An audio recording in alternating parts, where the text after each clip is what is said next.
The Spanish Civil War was one of the decisive conflicts of the 20th century. It was the last moment when the rise of fascism could have been halted before the Second World War, and it was a moment of revolutionary upheaval as millions of Spanish workers took the destiny of society into their own hands. Hundreds of thousands of volunteers from across Europe rushed to their aid. There has never been anything like it before or since. In this edition of Timeline, we look back at the Spanish Civil War.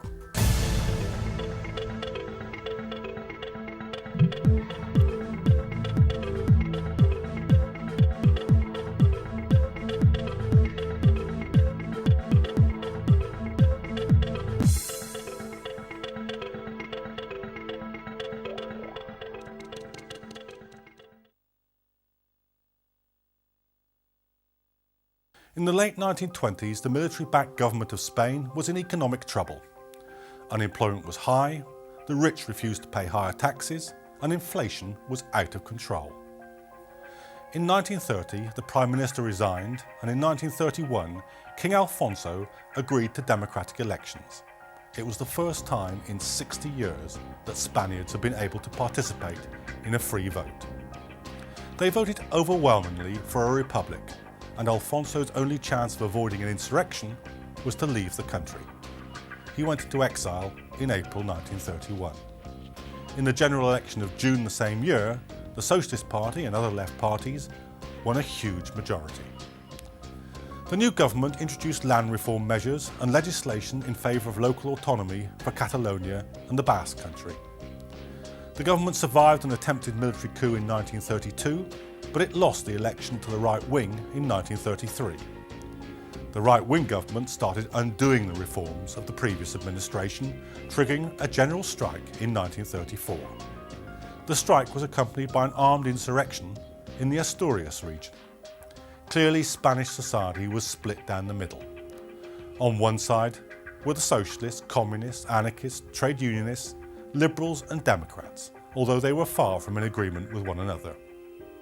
On the other side were the monarchists, army generals, the Catholic Church, the fascists of the Falange Party, the employers, landlords and the rich.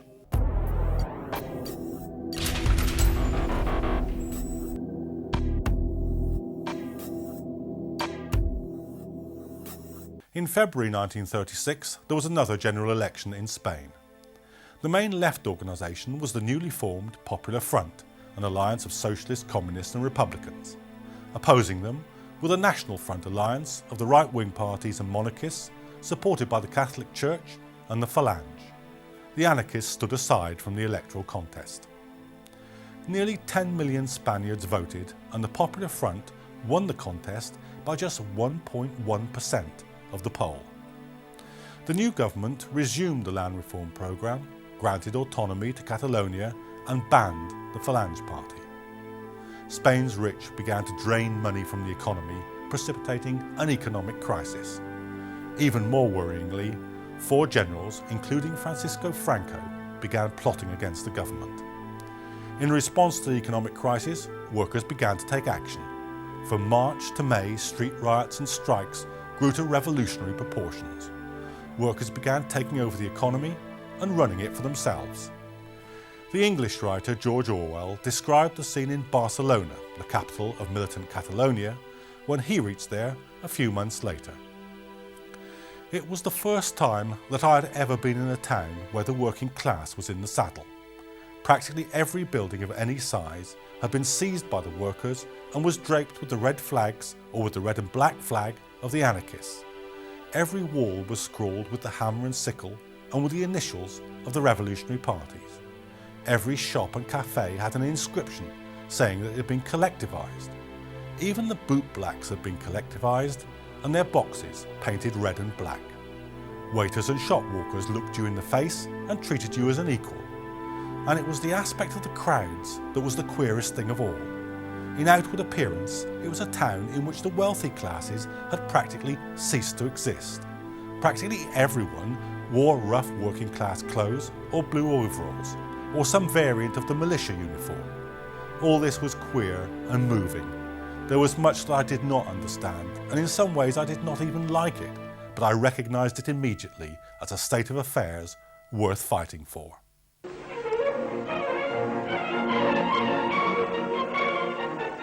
En sus grandes cocinas se prepara la comida para cuantos van al hotel a saciar su apetito.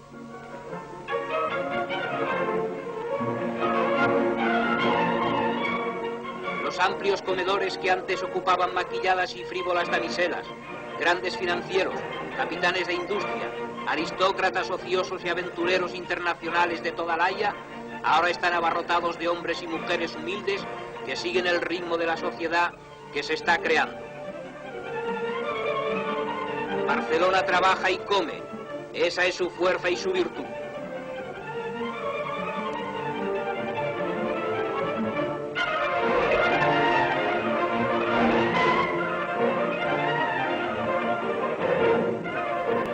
This was a situation that the right wing and the generals were not willing to tolerate. In July, there were military uprisings in the Spanish colony of Morocco and in some parts of mainland Spain. The government dissolved the regular army. On July the 19th, Franco took command of the army in Morocco.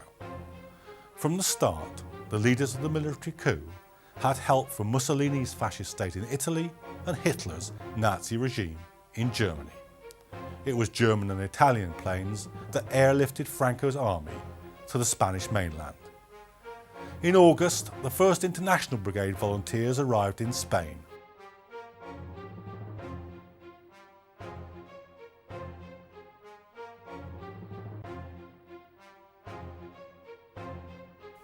They were supported by Stalin's Russia, although it wasn't until October that the first aid from Russia itself arrived for the Republican government. The international brigades were an astounding phenomenon. Perhaps 2,000 British came, 2,800 Americans, 3,350 from Italy, 5,000 Poles and Ukrainians, 5,000 Germans and Austrians, and 10,000 French. In all, some 40,000 young people from over 50 nations came to fight fascism in Spain. Among them were some of the best-known figures of their generation. Writer Christopher Caldwell, Joseph Broz, better known as Yugoslavia's future leader, Marshal Tito. Willy Brandt, post-war German Chancellor, was there as a reporter. Future Czechoslovak President Klement Gottwald, Pietro Nini, leader of the Italian Socialist Party, Hungarian writer Arthur Koestler, were all there. So was Jack Jones, future leader of the Transport and General Workers Union in Britain. The international brigades were thrown into action immediately. Franco's forces were contained in isolated areas at first, but they drove against Madrid in October 1936, and the international brigades played a significant role in repulsing them. But the forces of the right had even more powerful backers than the volunteers who came to fight for the Republic. Hier der Führer und der Caudillo.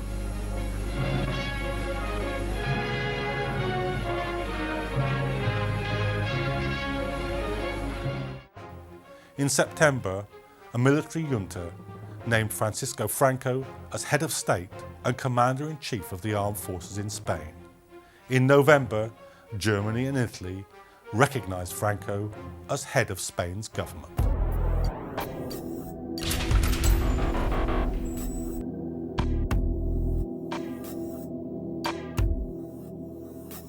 In February 1937, Franco started another major offensive against Madrid.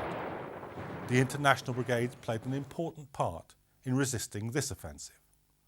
Perhaps the atmosphere among the Republicans at this time was best captured by black American singer Paul Robeson. Robeson was a world-famous artist. He rushed to Spain to perform for the Republicans and was given honorary membership of the Abraham Lincoln Brigade of Volunteers. His song about the defiance of Madrid, the four insurgent generals, captures all the passion and anger of the Republican cause. Courageous children, but courageous children, mamita mia, they will avenge you, they will avenge you.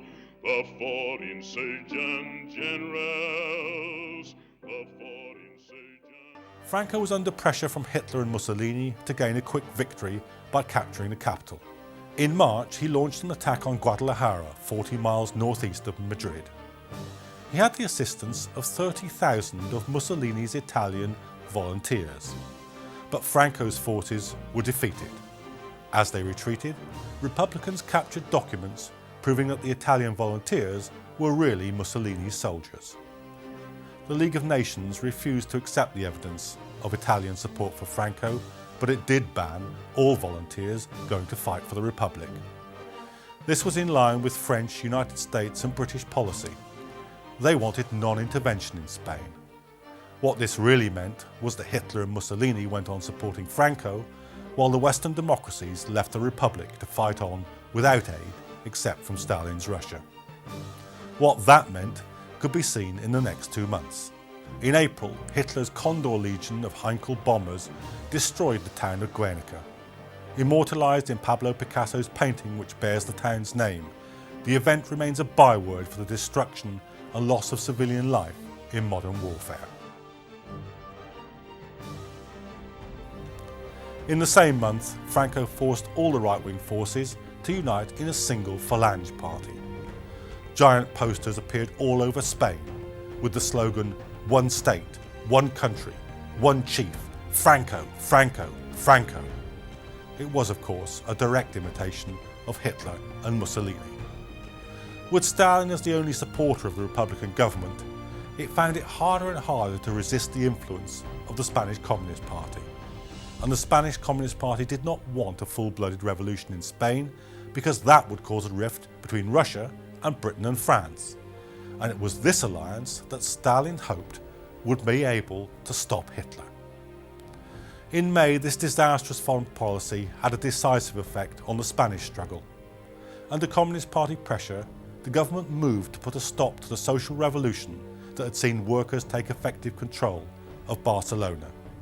CP death squads hunted down supporters of the anarchist trade unions and the opposition United Marxist Workers' Party. There was fighting in the streets of Barcelona as the CP struggled to suppress the revolution. It succeeded, but the standing of the Popular Front government was never the same again, and the morale plummeted among the Republic's best supporters. By the summer of 1937, the Francoists were on the advance. In June, the strategic city of Bilbao fell to them. In August, the Vatican recognised Franco's regime.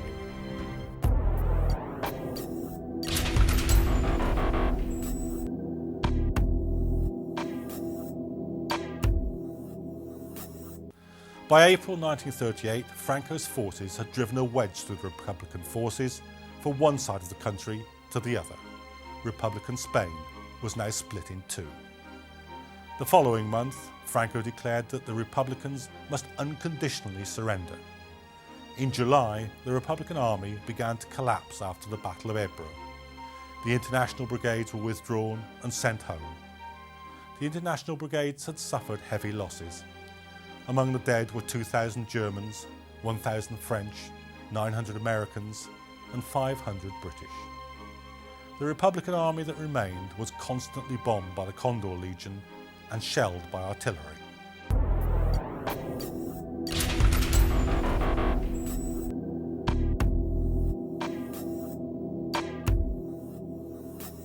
In January 1939, the proud working class experiment in popular control that was revolutionary Barcelona fell to Franco. The workers' movement was so demoralised by the Communist Party's attacks on it in 1937 that there was barely a fight. It was now only a matter of time before the Republic was defeated. In February, Britain and France, who had done nothing to save the Republic from fascism, recognised the legitimacy of Franco's government. In March, defiant Madrid surrendered to Franco. The following month, the Republic surrendered unconditionally. Franco had an estimated Republican prisoners executed after the war. Another 35,000 Republicans died in concentration camps in the years after the war. Hitler and Mussolini celebrated Franco's victory. Democrats and socialists everywhere waited in fear to see what the consequences of what the Western powers had allowed to happen in Spain would be. They did not have to wait long. By the end of the year, the world was at war. George Orwell came back from Spain and wrote what is perhaps his best book, Homage to Catalonia. But he also wrote another essay called Looking Back on the Spanish War. He wrote it in 1942, in the midst of the World War that might have been prevented had the fascists been beaten in Spain. He wrote then that he remembered the Italian militiaman who shook my hand in the guardroom the day I joined the militia. Orwell said that this man's face, which I saw only for a minute or two, remains with me as a sort of visual reminder of what the war was really about. He symbolises for me the flower of the European working class, harried by the police of all countries, the people who fill the mass graves of the Spanish battlefields and are now, to the tune of several millions, rotting in forced labour camps. The question is very simple. Shall people like that Italian soldier be allowed to live the decent, fully human life which is now technically achievable, or shan't they? Shall the common man be pushed back into the mud, or shall he not?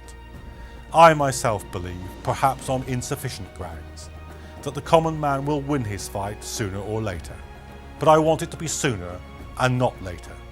Sometime within the next 100 years, say, and not sometime within the next 10,000. That was the real issue of the Spanish War, and of the present war, and perhaps of other wars to come. This has been Timeline, the Spanish Civil War.